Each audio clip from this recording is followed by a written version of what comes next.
When we talk about iron jobs, the debate usually sounds like a simple fork in the road. Either the robots succeed and take over, or they fail and we all keep our jobs. But what if that's the wrong way to look at it? What if, for the average worker, both paths led to the same destination? This is the uncomfortable truth about AI's impact on the economy. It's a game where the house always wins, and workers are stuck playing with a stacked deck. The narrative we're sold is one of technological inevitability, but the real story isn't about code and algorithms. It's about power, profit, and a system that's been sidelining labor for decades. AI is just the latest, most powerful tool in that long history. To understand how this plays out, we need to look past the science fiction and focus on the economic reality. For workers, the AI revolution presents a cruel paradox. It's a situation where you lose whether the technology lives up to its immense hype or falls completely flat. Think of it as a lose-lose scenario. If AI becomes as powerful and intelligent as proponents claim,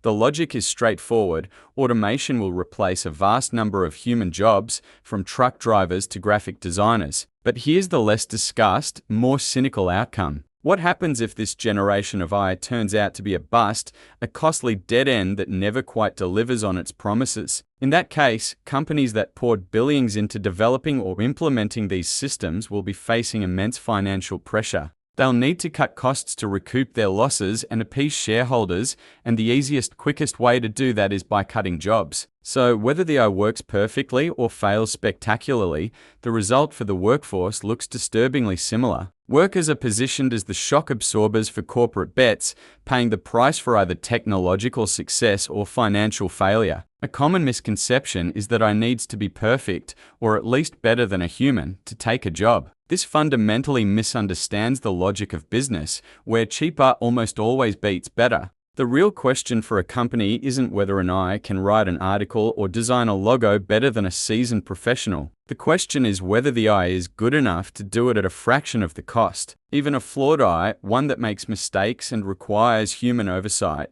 can be more profitable than a salaried employee with benefits. If an AI can handle 80% of a task, a company might decide it's cheaper to hire one low-wage contractor to clean up the remaining 20% rather than employ a full-time expert. This good enough principle is the Trojan horse of automation. It allows companies to incrementally replace human labor, not with flawless robotic geniuses, but with cost-effective, imperfect systems that get the job done for less. Quality might suffer and customer experience might decline, but as long as the cost-benefit analysis works out on a spreadsheet, the jobs will disappear. The standard isn't perfection, it's profitability. In a rational market, companies would adopt technology based on a clear return on investment. But the AI arms race isn't entirely rational. It's driven as much by fear as it is by strategy. Specifically, it's fueled by the fear of being left behind. No CEO wants to be the one explaining to their board why their main competitor automated its workforce and slashed prices while they stuck with expensive human employees. This creates a domino effect. Once a few major players in an industry begin replacing people with AI,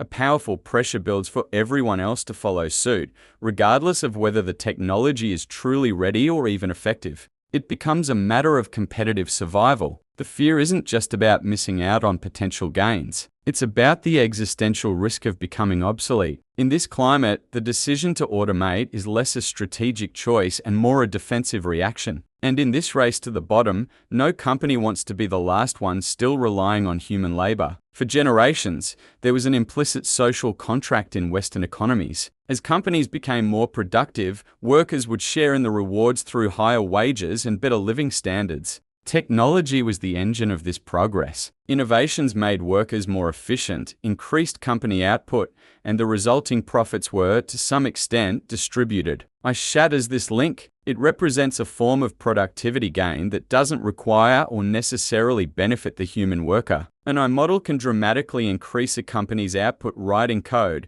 generating reports, or analyzing data 24 hours a day without needing a salary, healthcare, or a pension. The productivity gains are immense, but they flow directly to the top. The profits generated by AI accrue to the owners of the technology and the capital, not to the labor force that was displaced or devalued. We are entering an era where national productivity could rise while wages for the majority of the population stagnate or even fall. The power dynamic between labor and capital is all about leverage. A worker's bargaining power comes from their ability to withhold their essential labor. Unions, strikes, and wage negotiations are all built on this fundamental principle. If a company needs its workers to function, those workers have a seat at the table. I systematically dismantles this leverage. As more tasks become automated, the pool of indispensable workers shrinks, and the threat of replacement becomes a powerful tool for suppressing wages and benefits. Why would a company agree to a 5% wage increase when it's actively exploring solutions that could make those jobs redundant in a few years? The mere existence of a viable automated alternative weakens the worker's position.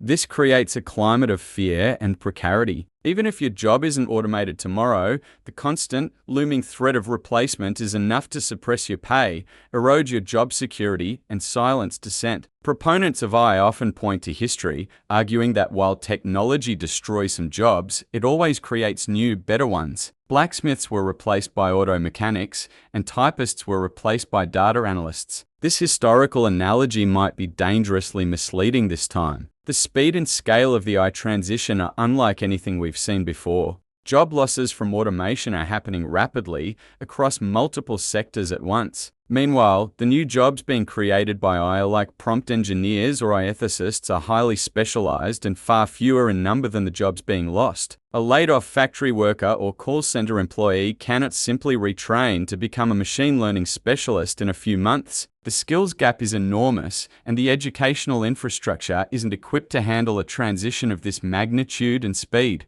We are facing a severe mismatch. The rate of job displacement is poised to happen in years, while the process of mass retraining and new job creation takes decades, if it happens at all on the scale required. The Industrial Revolution's benefits were, over time, spread widely, but the ownership of its core technologies was also eventually distributed. The AI revolution is starting from a point of extreme concentration. The development and control of cutting-edge AI models are not in the hands of the many. They are controlled by a tiny handful of massive tech corporations and the wealthy investors who back them. This means that the immense wealth generated by this technology is not flowing into the broad economy. It is being funneled upward, concentrating in the hands of a small techno-financial elite. As AI replaces labor and generates trillions in value, it will dramatically accelerate a trend we've already been living with for decades: rising inequality. The gap between the owners of the technology and everyone else will grow to a scale that could destabilize society. Without a mechanism for redistributing these gains,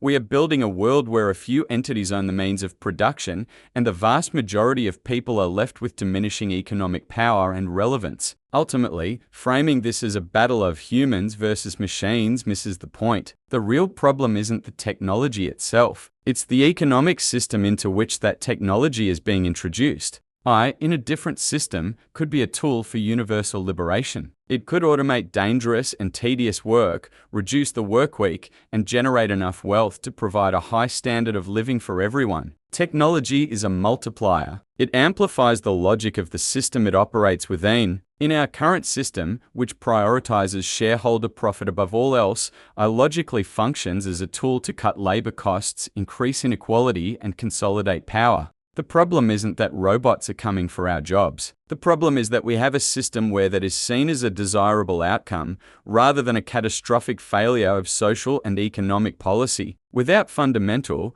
structural change like stronger worker protections, new forms of ownership, and robust systems for wealth redistribution, workers lose by default. The technology itself is neutral, but in our system, its current trajectory is not.